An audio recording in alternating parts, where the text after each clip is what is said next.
Сүүлийн жилүүд Монгол Улсын иргэд маань гадаадад аялын болон ажлын зорилгоор гадаадад ихэд зорчих болсон. Гадаадад зорчих үеэрээ банкны үйлчлэгээ авах болон төрийн үйлчлэгээ авах зорилгоор e-Mongolia банкны апп зэргийг ашиглах хэрэгцээ шаардлага ингээ байнга үүсч байдаг.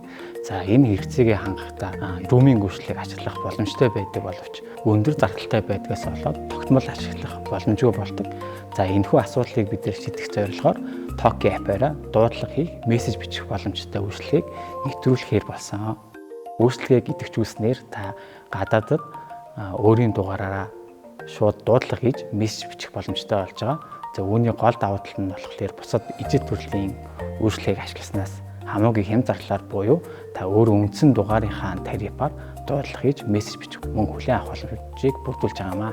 Ингэснээр та өөрийн бусад төрийн үйлчлэг ч юм уу шууд цаг алдахгүйгээр гадаад байхдаа ч гэсэн ашиглах боломжийг бүрдүүлж өгч чадж байгаамаа. За бүтээгдэхүүний онцлог нь болохоор Unitel болон Toki Mobile-ийн дугааруудаа интернет болон үүрэн сүлжээнд давхар ашиглах боломжтой. Энгийнээр хэлбэл хэрэглэгч нь гадаад улсад очоод Toki апп-ийн олон улс цэснээс кол үйлчилгээнд дугаараа идэвхжүүлснээр Монгол улсад байгаа бүх үүрэн телефон руу дуудлага болон мессеж хийх боломжтой. За энэ үйлчилгээг яг ямар үед ашиглах вэ гэж бодож магадгүй. Одоо жишээ авах юм бол мессенжерээр ер нь бол монголчууд ихэнх хүмүүс хоорондоо харьцдаг. Гэхдээ энэ дээр ганц гардаг асуудал нь юу вэ гэвэл нөгөө залгаж байгаа тал нь интернетгүй эсвэл мессенжергүй байгаа тохиолдолд энэ боломжгүй байдаг. Харин манай Toki апп-ийн давуу тал нь гадаадаас залгаж байгаа хэрэглэгч нь дугаараа идэвхжүүлсэн байхад л хангалттай байгаа.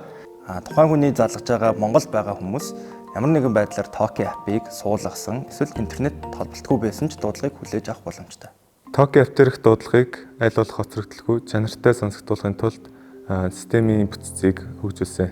Үүнээс гадна хэрэглэгчийн яриа мессеж маш нууц мэдээлэлд тооцогддог болохоор системийн аюулгүй байдлыг хангах хэрэгтэй болсон. Ингийн тулд тухайн хэрэглэгч яг өөрөө энэ үйлчлэгийг идэвхжүүлж байна уугүй юг мэдхийн тулд царай танин баталгаажуулах системийг нэмжигсэн. Энэ нь яаж ажилладаг вэ гэхээр тухайн хэрэглэгчийн царайны датаг e-Mongolia болон иргэний үнэлгээний зурагтай харьцуулж баталгаажуулж өгдөг. За хэрэглэгчид илүү ойлгомжтой байх талаар манай багийнхан болохоор юуг анхаарсан бэ гэвэл хэрэглэгч орж ирэнгүүт л энгийн дуудлага хийж байгаа биш, апп ашиглан дуудлага хийж байгаа учраас үйлчлэгээ идэвхжүүлэх шаардлагатай. Үйлчлэгээ идэвхжүүлэхээс гадна би өөрийнхөө дугаарыг хэрэглэж байгаа шүү гэдэг мэдрэмжийн нэг дугаарт өгөөд хоёрдугаар тохиолдлыг идэвхжүүлэхэд маш хэлбэр байлгахаар зорьсон байгаа. Ингийн тулд гадаадд байгаа хэрэглэгч өөрийн дугаараа ашиглахдаа ганцхан товчлуур дээр дарснаар үйлчлэгээ авах боломжийг нь UX-тэй шингээж өгсөн байгаа. Мессеж хийх болон дуудлага хийх хэрэглэгчийн датсан экспириенсийг алдагдуулахгүйгээр тухайн мэдрэмжийг нь хэвээр хадгалахыг зорьсон байгаа.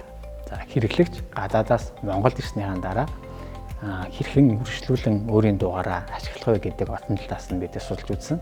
За үүнийхээ дараа хэрэглэгч Toki апп руу ороод ганцхан үйлдэлээр үйлчлэгийг цуцлах боломжтой болгосон. За ингэснээр өөрийн Unitel-ийн болон Toki Mobile-ийн дугаараа өмнө нь яаж ашигладаг байсан шигээ үргэлжлүүлэн шууд ашиглах боломжтой. Бид цаашид үйлчлэгээнийхээ чанарыг сайжруулах олон төрлийн ажлыг хийхэд төлөвлөсөн байгаа. Үүнийхээ дараа гадаадад урт хугацаанд амьдарч сурдаг иргэдтэй зориулан IP77 үйлчлэгийг шинжилэн сайжруулан оруулахад төлөвлөсөн байгаа. За том зургаар нь бидэд олон улс тесээ харахтаа гадаад ашиглах боломжтой үйлчлэгийг цогцоор нь нэмэхээр төлөвлөлөн хаж ажиллаж байгаа. Төгсгөлд нь хэлэхэд бидний сэтгэлийн шингийн та бүхэндээ хүргэдэг Toki апп-ийн үйлчлэгээнүүдийг байнга ашигладаг та бүхэндээ баярлалаа. За бид нэр цаашдаа ч гэсэндээ үйлчлэгийг тогтмол сайжруулны шинэ үйлчлэгийг та бүхэндээ хичээн хүргэх болно.